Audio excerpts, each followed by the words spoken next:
The race is not to the swift or the battle to the strong, nor does food come to the wise or wealth to the brilliant or favor to the learned, but time and chance happen to them all. More forward and more modern versions say, bad luck happens to all. It can happen. Kahit ano pa ang training mo, hindi ka laging guaranteed na mananalo. Kahit ikaw ang pinakamaganda, you don't always win the beauty contest. Kahit ikaw ang pinakamatalino, you don't win yung mga patalinuhan contest. Sabi, may mga minamalas-malas talaga nangyayari. Ecclesiastes 9:12, moreover, no one knows when his hour will come. As fish are caught in a cruel net, or birds are taken in a snare, so men are trapped by evil times that fall unexpectedly upon them. Yung mga isda ba na masasayang naglalango yan, sama-sama, alam ba nila na biglang may lambat pala na pumapaligid na sa kanila at bigla silang iaahon sa tubig ng walang kalaban-laban? Ang mga nagliliparan na ibon, hindi nila alam na ang kanila palang tinutungo ay mga patibong at sila ay nahuhuli. Sabi, marami mga tao na susukol, sila ay nakukulong na hindi nila inaasahang mga masasaklap na kaganapan sa buhay. Bad times, so-called bad times, can happen. Reversals can happen. Isaiah 32:9-11, you women who are so complacent, rise up and listen to me. You daughters who feel secure, hear what I have to say. In little more than a year, you who feel secure will tremble.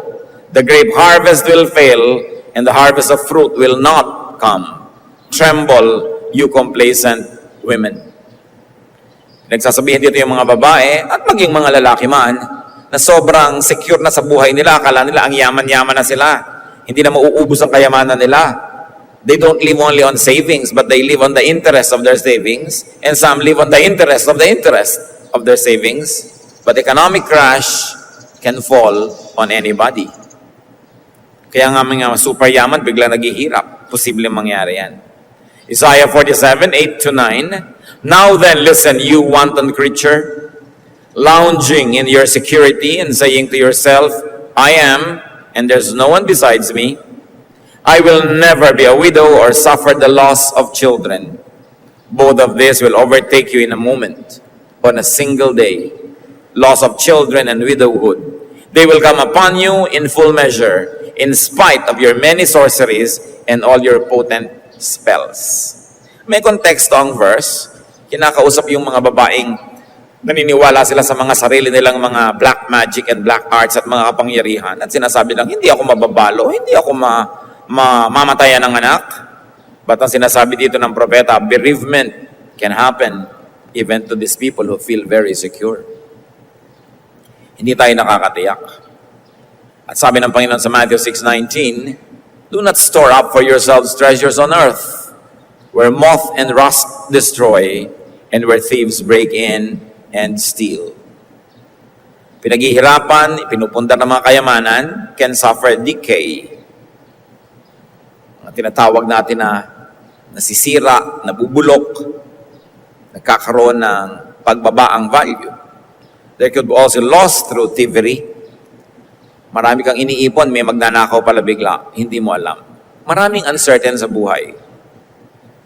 And because of life's uncertainties, the wise people of God will plant more, will diversify. Hindi sila makokontento, magkakaroon ng blind contentment na isa lang ang kanila itinanim. Paano ko yung kaisa-isang itinanim mo namatay? Nagtatanim ka ng marami. Hindi ka lang nagtatanim ng isang uri ng halaman, paano ko yung mga uri na yun ay pineste? Nagtatanim ka ng iba't ibang uri ng mga halaman. So you diversify. Do not be complacent. Huwag kang masyadong sitting pretty, relax na relax, at masyadong secure. Kaya ang sabi sa Ecclesiastes 11:6, sow your seed in the morning, and at evening let not your hands be idle, for you do not know which will succeed, whether this or that, or whether both will do equally well. Oo, magtanim ka sa umaga habang maliwanag, pero sa gabi, sabi niya, huwag ka pang magpahinga agad-agad. manahi ka pa, mag-wood carving ka, maglatero ka, gumawa ka ng iba pa mga bagay, para pag yung itinanim mo, hindi tumubo, may iba ka pang pagkakakitaan. Hindi pwedeng iasa sa isang bagay lang ang buong buhay mo, sapagkat maraming pagbabagong nagaganap at madalas sa kanila hindi inaasahan. In common language, you say, don't put all of your eggs in one basket. In extend that, don't put all of your eggs in one person. Huwag mong iasa ang buong kaligayahan mo, buhay mo, security mo sa isang tao. Kahit mahal mo siya at kahit mahal ka niya. Kasi ang pagmamahal ko, minsan ay kumukupas. At kung hindi man kumupas yun, yung nagmamahal sa'yo, biglang nasagasaan ng pison, namatay, wala rin, lugi ka din. Kaya nagmamahal ka, pero hindi lang isang tao lang ang minahal mo, tinakwil mo na yung mga magulang mo dahil nagkaroon ka lang ng boyfriend. At biyuda naman, dahil nagkaroon ka ng bagong bogart sa buhay, tinakwil mo na yung mga anak mo, di bali na sila. Sabi ko nung kailangan, hinahati-hati mo yung pag-ibig, hindi mo inilalagay sa isa lang. Because life is very uncertain. At kawawa ka naman kung yung kaisa-isang iniibig mo ay nawala. Kaya, sabi, huwag isa lang ang inaasahan. Marami mga bagay. May mga magulang, inilalagay na ang buong pag-asa at future nila sa anak. Inubos na ang lahat-lahat para sa anak. Ay mabait nga yung anak mo, ang napangasawa naman. Di ba? A wife from hell. Ang bakit? Sigurado ka bang kaya niyang magbayad? Sigurado ka bang kung kaya man niya, magbabayad nga siya? At kung kaya mo man ngayon, nagarantihan siya, sigurado ka ba bukas, may kaya ka pa, kung hindi siya makabayad, paano ka? Kaya ang Biblia, napakalinaw ng turo dyan. Proverbs 22 verses 6 to 7. Do not be a man who strikes hands in pledge and puts up security for debts. If you lack the means to pay, your very bed will be snatched from under you. Sabi, huwag kang magiging garantor. Yan yung strike your hand in pledge. May umuutang si A kay B, sasabihin mo kay B, sige, pag hindi siya nakabayad, ako magbabayad. Yun yung garantor. Sabi, huwag niyong gagawin yan. Pagka hindi ka nakabayad at hindi siya nakabayad, pati higaan mo, hihilahin ng mga tao, wala kang mahihigan.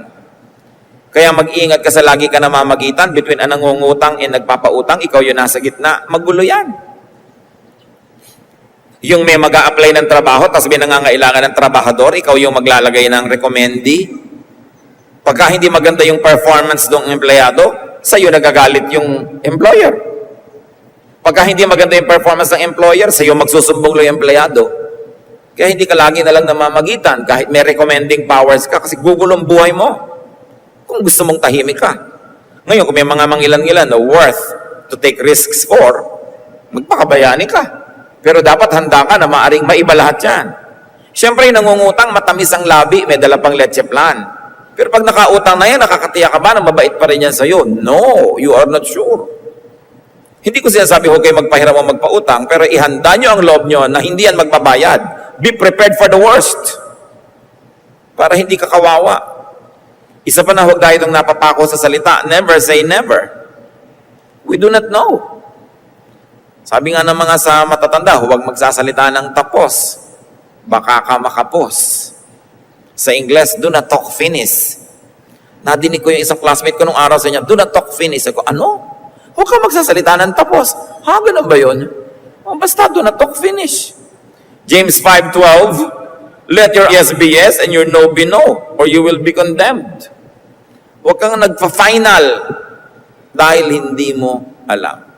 May mga magulang, naku, sa anak ko, pag sa kanya nangyari, itatakwil ko yan. Malay mo mangyari nga.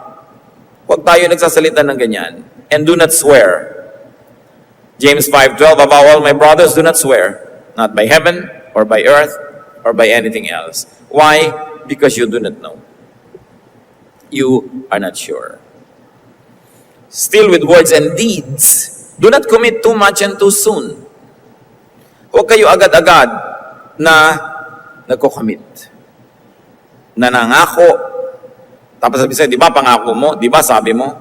Proverbs 6:1-4, my son, if you have put up security for your neighbor, if you have struck hands in pledge for another, if you have been trapped by what you said and snared by the words of your mouth, then do this, my son, to free yourself, since you have fallen into your neighbor's hands.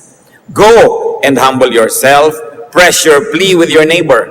Allow no sleep to your eyes, no slumber to your eyelids.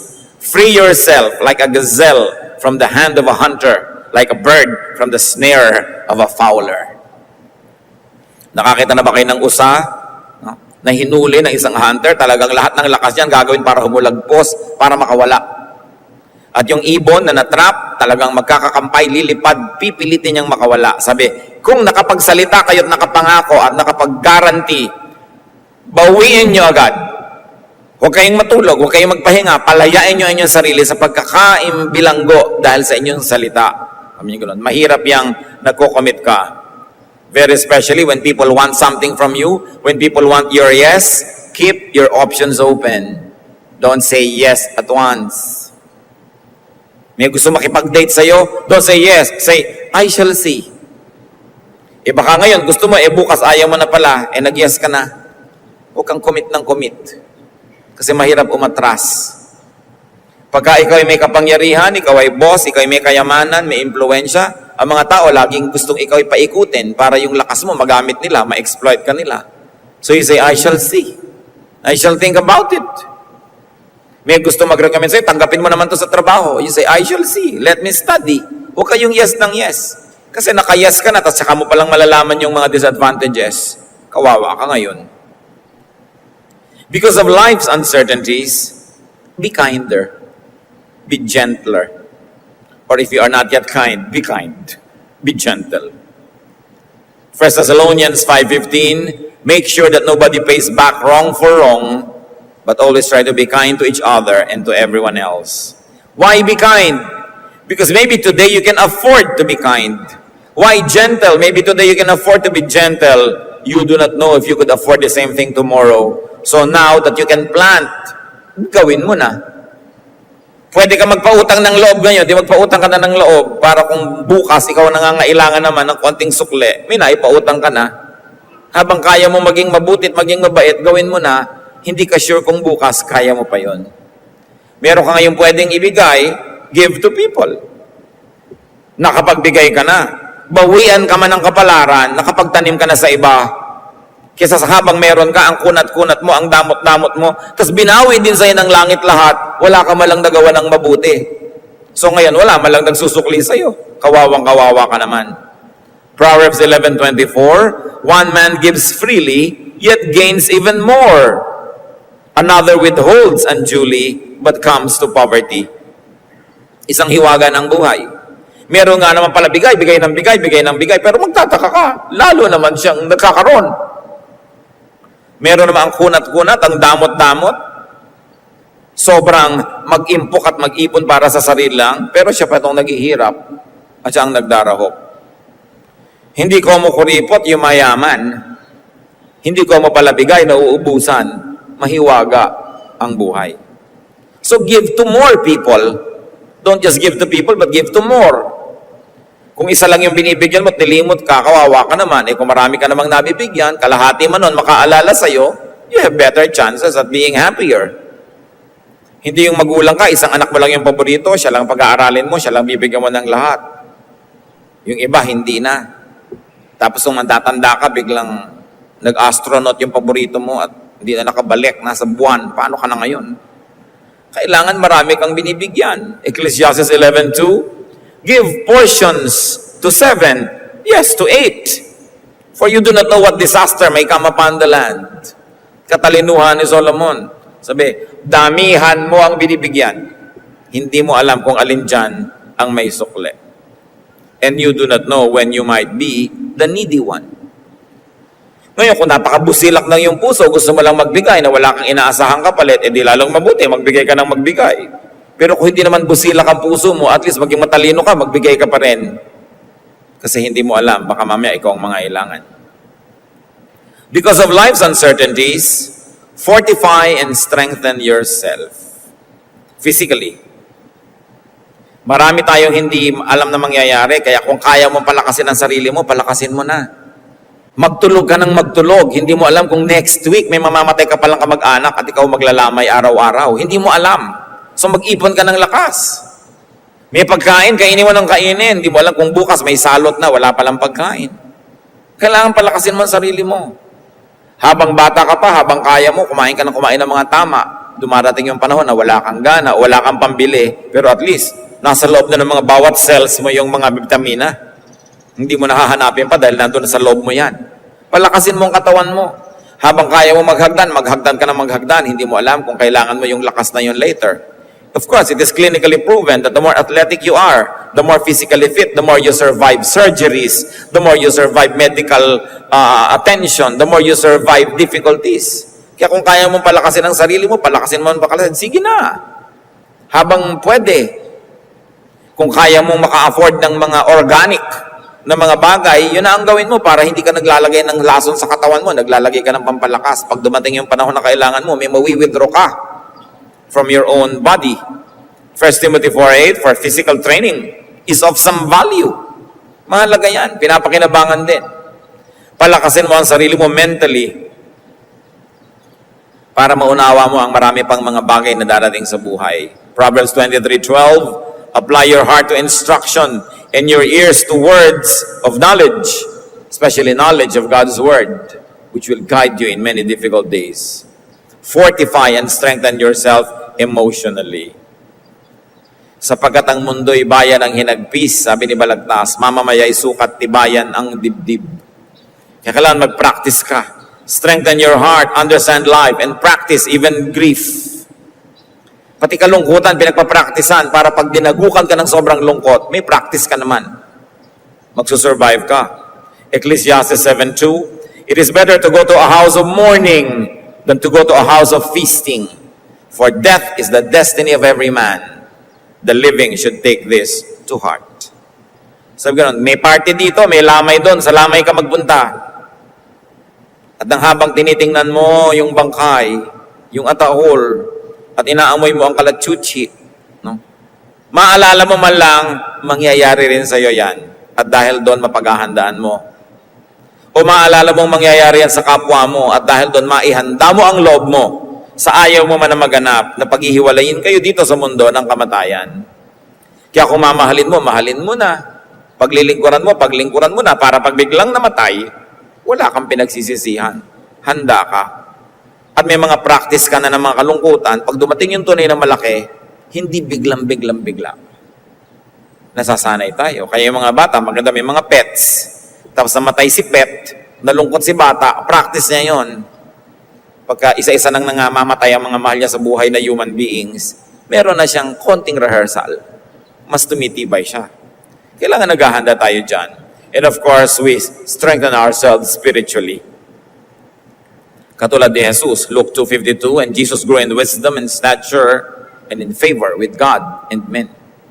There was physical, emotional, social, mental, and spiritual growth. Balance. Because of life's uncertainties, extend your base, your network, your connection. Hindi mo alam ang mangyayari sa buhay, so make and keep friends. Friends divide our sorrow and multiply our joy. And of course, friends can mean your husband or wife, can mean your brother or sister or relative or workmate. Kailangan kaibigan mo sila. Masarap ang may kaibigan. Ecclesiastes 4:10, if one falls down, his friend can help him up. But pity the man who falls and has no one to help him up. So ang marunong na tao, hindi lang nagsisave ng pera, hindi lang kumikita at nag-iimpok ng pera, kumikita at nag-iimpok din siya ng mga kaibigan. Mga kaibigang matitino, mahuhusay, tinutulungan, nakikipagtulungan. At kung babalik rin natin yan, mga kapatid, because life is so uncertain, do not make and do not keep enemies. Ang gulo na nga ng buhay, pwede ka nang tamaan ng kidlat nang wala kang kamalay-malay. Tapos pwede ka rin tamaan ng bala ng kalaban mo. So bakit ka gumagawa ng mga kalaban? Ba't mo dadamihan ang mga posibilidad na gumulo, mahirapan at masaktan ka? Proverbs 20:3, it is to a man's honor to avoid strife, but every fool is quick to quarrel. Isang malaking karangalan na kaya mong umiwas sa gulo. Pero pag hangal ka, palainitin ang ulo mo, palababag ka, mahilig ka makipag-away. Umiiksi ang buhay mo, dumadami ang panganib, o kaya kumukonti ang potential helpers. Very especially, don't quarrel with relatives or neighbors or workmates because you must live your life with them. Napakalaking kahangalan na sa sarili mong asawa ay naaway mo, sarili mong biyanan, sarili mong anak, magulang, kapatid. Kasi sagot-sot hindi, kahalo sila sa buhay mo. So parang swimming pool mo na nilalagyan mo ng lason, wala ka naman choice, doon ka rin lalangoy. So bakit ka makikipag-away sa neighbor na araw-araw dumadaan ka sa tapat niya? Binubuhusan ka ng urinola pag dumadaan ka. Gusto mo ba yun? Kaya sa hagisan ka ng mga bulaklak at mga hasmin pag dumadaan ka. Napakalaking kahangalan niyang makipag-away. At lalo yung makipagtarayan, makipagpasikatan, at mag-maintain ng away. So if you are wise and because life has many uncertainties, you want to increase your security, do not needlessly annoy or inconvenience. Do not needlessly disturb or offend or alienate people. Romans 12:18, if it is possible, as far as it depends on you, live at peace with everyone. Pagpayapa ang iyong relasyon sa tao, mas makakatulog ang mahimbing. Baka bigyan ka pa niya ng unan. Pag-ising mo, padala ka pa niya ng merienda. Pagkakalaban mo siya, hindi ka makatulog dahil baka kanya pukpukin habang ikaw ay nahihimbing.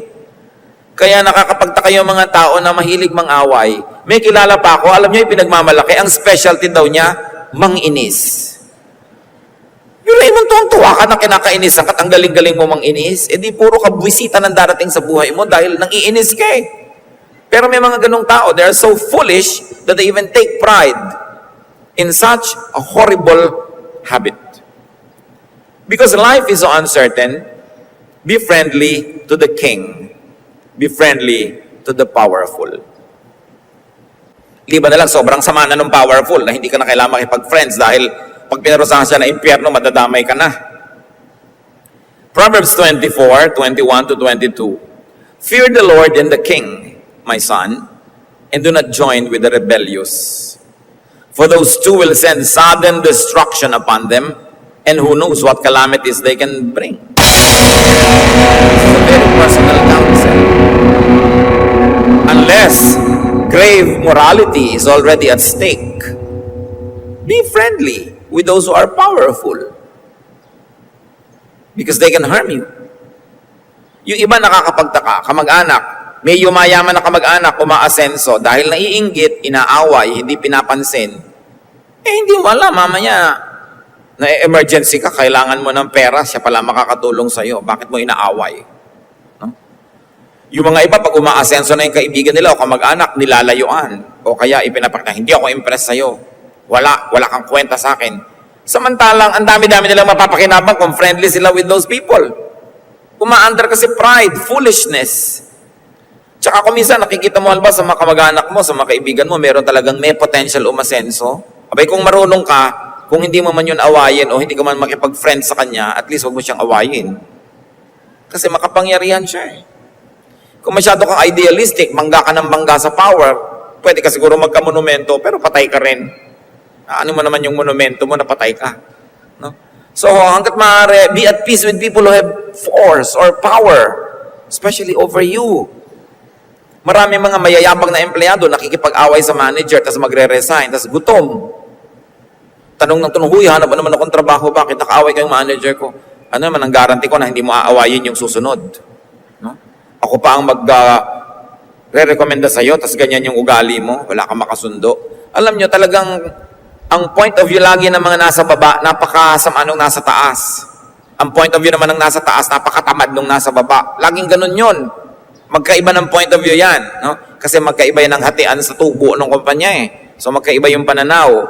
Pero tandaan nyo, empleyado kayo, ay magpakatino kayo, makipagkaibigan kayo sa mga may kapangyarihan sa inyo. Hindi ang yabang-yabang mo. Meron nga isang nag-text sa akin noong isang araw, hanap nyo naman akong trabaho, bakit? Ang yabang-yabang ng supervisor ko. Nasapawan ng yabang mo. No? Kaya naiinis ka dahil mayabang ka rin. Siyempre, kaya ka naiinis sa mayabang. Ang magnanakaw ay galit sa kapwa magnanakaw. Pero habang nandun ka, kailangan mo yung trabaho, magpaka-humble ka. Kailangan mo eh. Ang tao kailangan marunong. Hindi pride mo lang lagi ang papaandarin mo. At ang daming ganyan, resign ng resign. Tapos gutom. Mahirap yun. Kailangan marunong kang makibagay. lalo sa may kapangyarihan. It is a fact of life that you must accept that those who are powerful are always right, whether you agree or not. No? Because might makes right in the many value systems of the world. At kung i-insist mo lagi yung value system mo, ikaw ba yung may kapangyarihan? Kung wala, adjust. Napakahalaga na kinikilala natin na maraming uncertainties. Pinapatibay mo yung buhay mo, pinapatibay mo yung hawak ng mga kuko ng paa mo sa lupa para hindi ka tumba ng tumba. At huwag kang bumabangga sa pader, lalo't hindi naman talaga kailangan. And because of life's uncertainties, attach to what lasts. Attach to what are certain. Especially attached to God. Malachi 3:6, I, the Lord, do not change. So you, O descendants of Jacob, are not destroyed. Remember, God does not change. At pag pinag-uusapan natin na uncertainty, mga kapatid, makinig kayo mabuti. Uncertain lang yon sa atin, pero certain yon sa Diyos. Hindi natin alam, pero alam ng Diyos. Hiwaga sa atin yon, pero sa Diyos hindi. So sa Diyos ka kumapit. Hindi mo alam yung daan, ang dilim-dilim, kumapit ka sa Diyos. Dahil hindi naman siya pwedeng madulas, hindi siya pwedeng madapa, at hindi siya pwedeng mahulog. Doon ka manalig. Huwag kang mananalig sa sarili mong pananaw o point of view o opinion pagka bumabangga ito sa malinaw na katuruan ng Diyos. Dahil yan ang talagang pader na pag binangga mo, durug ka. Walang mangyayari sa iyo. Sumunod ka na lang. Napakaraming patotoo sa ating paligid. Mga taong lumalaban sa Diyos, mga taong lumalabag sa kalooban ng Diyos, nabubuhay sa paglabag sa magandang kalooban ng Diyos, maghihirap, mahihirapan, masasaktan, magdurusa, magkakadurog-durog, magkakawasak-wasak, babalik din sa Diyos. Wala ka naman choice. Pwede ka bang hindi bumalik habang nagkakaluray-luray-luray ka? So bakit mo pa sisikaping labanan yan? Ipunong-puno na tayo ng mga patotoon noon hanggang ngayon ng mga taong gumulo buhay dahil hindi na sumusunod sa Diyos. Bakit kailangan ka pa makipag-contest? Attach to what is good. Why? Because good will always be fashionable. Because God is good. Mamimili ka, kanino kaya ako sasali sa masama at sa mabuti? Siyempre, sa mabuti. Kasi ito sa'yo mabuti. Nananaig man panandali ng masama, hindi yun magtataka. Hindi pwedeng laging uso. Napapagod ka man sa paggawa ng tama, tama pa rin ang gawin mo. Kasi nasa panig ka ng Diyos. Galatians 6:9, let us not become weary in doing good. For at the proper time, we will reap a harvest if we do not give up. Yan ang isang bagay na tiyak. Ang mabuting itinanim, mabuting ang bunga. Yung mga halaman kasi matagal mamunga. Hindi ka lang sa testament. Siyempre, hindi mo tutunan yung next year. 7 or 8. Grams, 7 or 5. Pero hindi pwede ka agad na. Pero pag nagsimula na yung mamunga, patay ka lang lahat. Hindi na gaganda doon sa matagal pa. Pagkawa nagsimula, tuloy-tuloy na. Attach yourself to truth. Attach yourself to eternity because these things are permanent. And very importantly, in a practical way, attach yourself to God's Word. Nagbabago ang panahon, pero hindi ang diwa ng salita ng Diyos. Matthew 24:35, heaven and earth will pass away, but my words will never pass away. Pwedeng paghawakan, pwedeng tingtigan, pwedeng asahan ang salita ng Diyos. And life can have uncertainties, but you must never forget that life also has certainties. Maraming mga hindi tiyak at nagbabago, pero marami ring tiyak at hindi nagbabago. Like God, the good. Like truth and eternity and eternal life, they are all certain. Walang contradiction.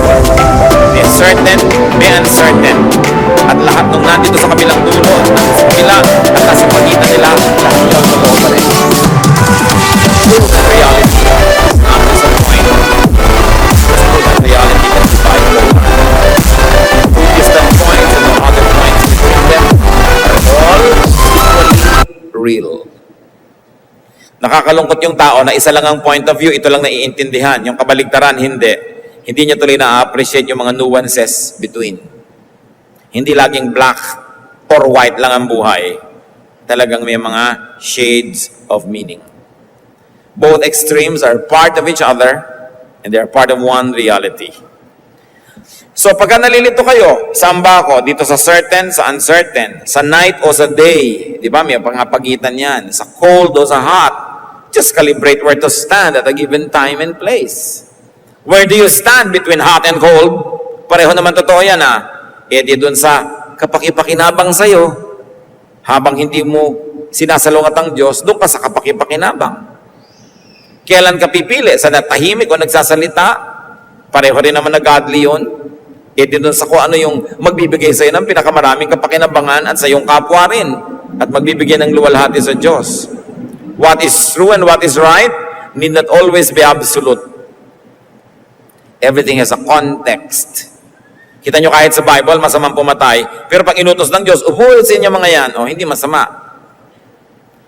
Dapat kumakain ka, pero pagka in a godly way, nag-fast ka, mabuti rin yun. Mga extremes yan, magkakabaligtad. Sinabing, sundin ang iyong mga magulang, mahalin. Pero sinasabi din ni Jesus, those who left mother or father because of me will be blessed. So, alin doon? Parehong totoo yun. So, alin doon ang angkop at bagay sa'yo, doon ka pipili.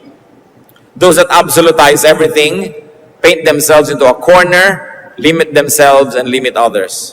And they can make life so much less interesting, so much less enjoyable, in fact, so much more difficult. Ang tanong, mga kapatid, anong mga uncertainties ang pinag-aalalahanan nyo? What uncertainties scare you? What uncertainties rob you of peace? Maraming uncertainties, pero panghawakan natin what is certain. And that is God. Now, concerning things that are really uncertain and you can never control, diniscuss na natin ang mga dapat gawin. Maximize your potential, strengthen yourself, minimize your errors, make many investments, be as friendly as possible, then you minimize, you mitigate all the negative effects of uncertainties. Uncertainties are there, pero Diyos din ang pumayag na nandyan yan, may kapakinabangan din yan. Kung ating hahanapin kung ano man yun. But what uncertainties do you have right now?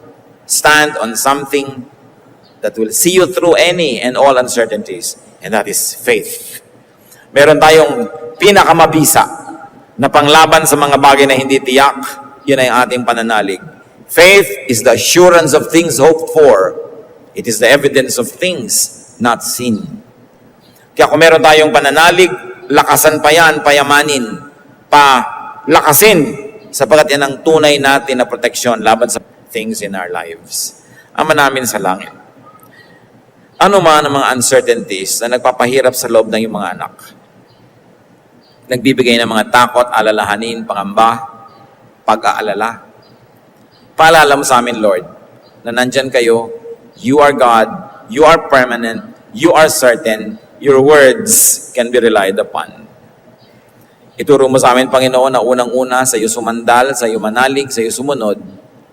At hayaan namin maghari sa buhay namin yung diwa na yung salita, na ma-apply namin ito sa paraan na productive, fruitful, good for us, and glorifying to you, and also good to our fellow men.